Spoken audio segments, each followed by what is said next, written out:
오늘 전번에도 성탄절 주일처럼 이번 주일에도 이 성탄절에 대한 의미가 워낙 깊기 때문에 한 번 더 했습니다. 이 오늘 제목은 예수님입니다. 예수님이 어떻게 우리에게 오셨다는 것을 다시 한번 하겠습니다. 오늘은 우리 주님께서 태어나실 때, 우리 태어나시는 이 광경을 마리아를 통해서 했지만, 마리아는 어떤 사람이었는가? 이 요셉의 가정에서 예수님이 태어나셨는데 어떻게 됐는가? 이 마리아는 어떤 사람이냐면은 집에 대한 이 성경에 보면은 부모가 있는 것도 아니고, 마리아가 또 무슨 친척이라고는 이 사가랴와 엘리사벳이라는 그 친척이 있었는데, 그 집안은 아주 별로 가난한 시골 뚱뚱한 처녀 같은 그런 인상을 주는 거예요. 그래서 농사도 잘 지고, 자기가 농사를 남의 집에서 열심히 일을 해야 또 먹고 살아야 되니까 어떻게든지 기술이 없으면 남의 집에서 일을 해줘서 먹고 살아야 되잖아요. 그런 거예요. 그리고 이제 요셉은 어떤 사람이냐면은 장가를 좀 못 가가지고 나이가 좀 많이 든, 좀 쉽게 얘기해서 좀 목수인데 좀 값어치가 안 나가는 총각이에요, 총각. 그러니까는 나이가 많이 들도록 장가를 못 간 거지, 이제. 그런 사람인데 서로가 맞아가지고, 결혼하자. 그렇게 해가지고 이제 어떻게 결혼하게끔 된 거예요. 이게 정혼을 했는데 보니까 여자가 뭐가 됐어요? 임신이 된 거예요. 그러니까는, 나 같으면 어떤 사람 같으면, 내가 무슨 관계도 맺지도 않았는데 정혼하는 1년 사이에 임신이 됐다. 이것은 뭐예요?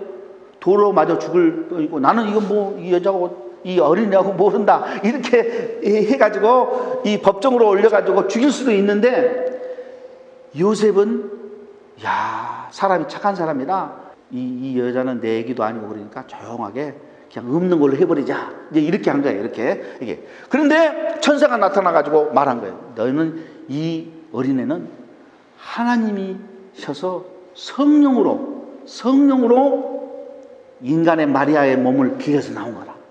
성령으로 잉태된 거예요. 예수의 영인 성령, 하나님께서 보내주신 성령, 예수가 보내준 성령, 이게 되는 거예요. 신학적으로 보면은 이 영적인 문제를 알아야 되니까 말해 주는 거예요. 이 성령은 예수님은 어떻게 됐냐? 예수님은 하나님의 품속에 있는 가장 중요한 심장과 같은 것이 나와서 예수님이 된 거예요. 그러니까 하나님 자신이 예수님이에요. 성령님은 어떻게 됐냐? 하나님 자신에서 나왔고 예수의 자신에서 보내져서 나와가지고 성령으로 만들어져요. 영체는 우리가 어떻게 설명할 수 없지만 성경이 말하는 것이기 때문에 그게 그대로 설명이 된 거예요. 근데 이 성령이 이 마리아의 몸속에 들어가가지고 성령이 돼가지고 예수의 영이 거기서 그 안에서 이게 된 거예요. 그러니까는 100% 하나님이시고 100% 인간이에요. 그런데 이 또 나올 때 이 또 인간의 법을 따라야 되니까 이게 누구만 조용히 하면 되는 거예요? 요셉만 조용히 하면 되는 거예요. 요셉만. 그러니까는 혼자 마리아의 몸에서 빌려서 나오면은 꼼짝없이 마리아는 돌에 맞아 죽어야 되고, 정혼한 요셉과 같이 합쳐져서 요셉이 조용히 해야 예수님이 나올 수 있는 이런 방법이 되는 거예요. 그러니까 이 천사가 나와서 말한 거예요. 야, 요셉아, 너 그러지 말고, 응? 내 아내 마리아 데려오기를 무서워하지 말라. 저에게 잉태된 자는 성령으로 된 것이라고 말한 거예요. 성령으로. 그러니까는 요셉이 신앙이 있는 사람이면은 받아주지만 신앙이 없으면 안 되잖아요. 하나님의 것을 어느 정도 알아야 이게 되는 것이지, 모르고 그냥 무슨 신앙만 좋다고 한 것이 아니라 이 요셉도 상당한 이 성경적인 지식이 있는 거예요. 아들을 낳으니 이름을 예수라 하라. 이는 그가 자기 백성을 저희 죄에서 구원할 자이십니다. 예수라는 그 하나님이 나오는데, 하나님이 나오는 그 목적이 뭐냐? 제일 큰 목적이 뭐죠? 우리의 인간의 죄를 용서해 주는 거예요. 그래서 예수님이 양같이 제단에 올라와서 죽어줘서 그 예수님께, 보통 인간이나 이 동물들은 제물을 바치면은 1년간 유효하는 거예요. 1년간. 그 1년 후에는 다시 또 우리가 또 제물을 또 드려야 돼요. 그런데 하나님이 죽어줘야만이 그 죄를 용서를 받을 수 있는 거예요. 어떤 인간도 그 죄를 용서할 수가 없어요. 누가 많이 할 수 있어요? 하나님만이 할 수 있기 때문에 하나님이 오신 거예요. 인간의 몸을 입어가지고 제물처럼 죽어줘서 십자가에 죽었지만 어떤 죽음이든지 죽어져서 그 피가, 하나님의 피가 우리를 씻어주는 걸 믿으시길 바랍니다. 예수님이 태어나서 뭐 하는 거예요? 제일 가장 중요한 건 죽어야 돼요. 죽어야 그 피로 말미암아 우리의 죄가 없어지는 걸 믿으시길 바랍니다. 그러니까 예수님은 태어날 때부터 십자가 위에서 죽으시려고 오신 걸 믿으시길 바랍니다. 그래서 헤롯이 동방 박사들이 훌륭한 왕에 태어났다니까 내가 가서 인사드려서 그 왕을 좀 죽여야 돼. 그래 자기가 헤롯이 왕이 되겠지. 그래서 그런 마음 먹었지만 예수님이 태어나자마자 이 처녀에서 태어난 것도 기적이지. 그 다음에 태어나자마자 헤롯이 예수를 또 죽이려고 쫓아갖고 죽였지만은 2살 먹은 이하짜리만 그 동네 사람들, 베들레헴 그 동네 다 죽여놓고 예수님은 싹 빠져나갑니다. 하나님은 그 헤롯에 대한 그 작전을 빠져나갈 수 있어요, 없어요? 다 빠져나갈 수 있죠. 그렇지만은 세상의 법을 다 지키면서까지 다 할 수 있는 거예요. 아무리 죽이려고 해도 안 되는 거예요. 아무리 뺏어 먹으려고 해도 결국은 자기가 더 당하고 자기가 죽잖아요. 그러니까는 여기서 보니까는 예수님이 이제 여기에 보면은 제일 큰 문제는 우리의 죄 문제를 해결하러 오셨다. 그러니까 우리의 죄 문제가 해결됐어요, 안 됐어요, 여러분? 해결된 거 믿으십니까? 근데 여기서 하나가 조건이 있어요. 조건이 뭐냐? 저가 오시는 것은 자기 백성을 자기 죄에서 구원해 주시는 거예요. 그러니까 예수의 백성을, 예수의 백성을 용서해 주는 거예요. 그런데 저기 백성 아닌 사람은 이 말의 뜻에 구원이 있어요, 없어요? 없어요. 이거 아셔야 돼요. 세상 사람들 다 예수님이 죄 문제 해결해 줬다. 천만의 말씀이에요. 자기 백성을 끌어온 사람만 뭐예요?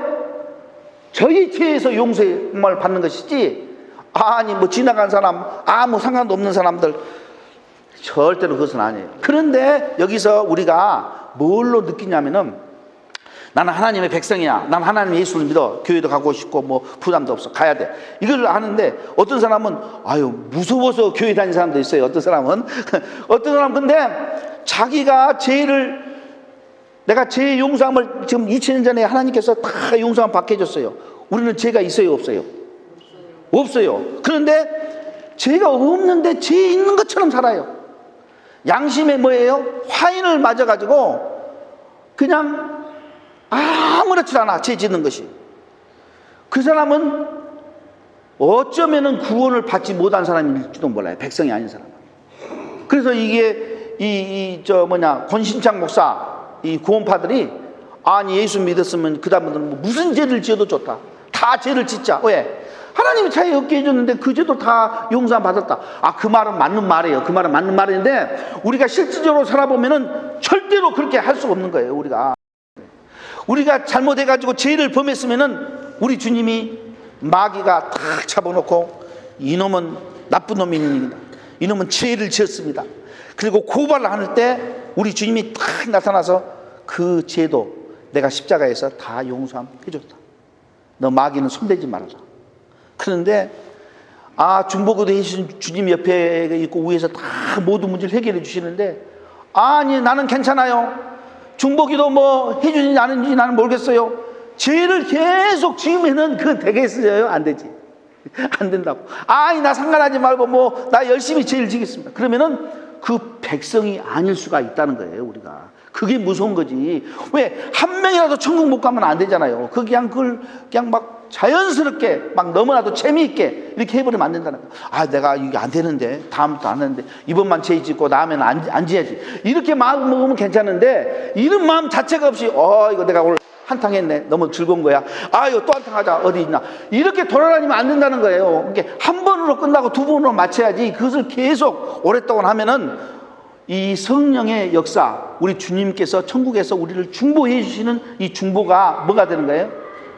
이게 그냥 주님만 열심히 해주는데 마이동풍 되는 거예요. 그리고 또 천국에 계셔서 우리를 위하여 하나 한 명 중보기도 해주신다는 거예요. 우리 인간으로 말하면 얼마나 머리가 아프겠어요. 인간으로. 우리 주님은 뭐예요? 능력이 많이 있으신 분이니까 이걸 다 해결하고 우리 머리끝까지 다 해결하는 이 진짜 창조주 하나님이니까 하지, 우리 무슨 인간이나 무슨 컴퓨터 가지고 다 하려고 해도 되지도 않는 거예요. 그런데 그것으로 끝나는 것이 아니라 우리가 뭐예요? 천국의 맨션을 만들어준다는 거예요. 옛날 성경이라 처소라고 그랬거든.